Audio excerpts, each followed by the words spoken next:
വാർത്തയിലേക്ക്. കോഴിക്കോട് കായണ്ടയിൽ സ്കൂൾ വിദ്യാർത്ഥിയെ തട്ടിക്കൊണ്ടുപോകാൻ ശ്രമം. 8ാം ക്ലാസ് വിദ്യാർത്ഥിയും കായണ്ട സ്വദേശിയുമായ ബദർ റസീനിയാണ് ബൈക്കിലെത്തിയ മുഖംമൂടി ധരിച്ച് രണ്ടുപേർ തട്ടിക്കൊണ്ടുപോകാൻ ശ്രമിച്ചത്.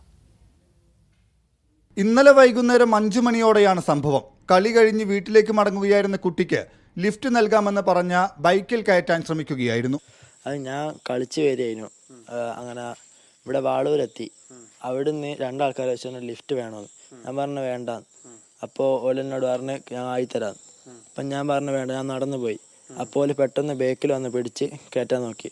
ഈ സമയം ഒരു ഓട്ടോറിക്ഷ സമീപത്ത് നിർത്തിയതിനാൽ ഇവർ ശ്രമം ഉപേക്ഷിച്ച് രക്ഷപ്പെടുകയായിരുന്നു. അപ്പം പെട്ടെന്ന് ഓട്ടോറിക്ഷ അന്നേരം ഒലുവേ എന്നെ അവിടെ വെച്ച് ഒലുവേ വണ്ടി എടുത്തങ്ങ് പോയി. കുട്ടിയുടെ പുറത്ത് പിടിച്ചു വലിക്കാൻ ശ്രമിച്ചതിന്റെ അടയാളങ്ങളുണ്ട്. പട്ടാപ്പകൽ വിദ്യാർത്ഥിയെ തട്ടിക്കൊണ്ടുപോകാൻ ശ്രമിച്ചത് കുട്ടിയുടെ കുടുംബത്തിനും നാട്ടുകാരിലും ആശങ്കയുണ്ടാക്കിയിട്ടുണ്ട്. യഥാർത്ഥത്തിൽ കുടുംബവും ഞങ്ങളൊക്കെ അയൽവാസികളൊക്കെ വളരെ ശരിക്കും പറഞ്ഞാലൊരു ആശങ്കയിലാണുള്ളത്. പെട്ടെന്ന് തന്നെ പോലീസ് ഇടപെടി ഈ പ്രതികളെ പെട്ടെന്ന് കണ്ടെത്തി അവരെ അറസ്റ്റ് ചെയ്യും, വേണ്ട നടപടി സ്വീകരിക്കുകയും ചെയ്യേണ്ടതുണ്ട്. CCTV ദൃശ്യങ്ങൾ പരിശോധിച്ച് പ്രതികളെ കണ്ടെത്താനുള്ള ശ്രമത്തിലാണ് പേരാമ്പ്ര പോലീസ്.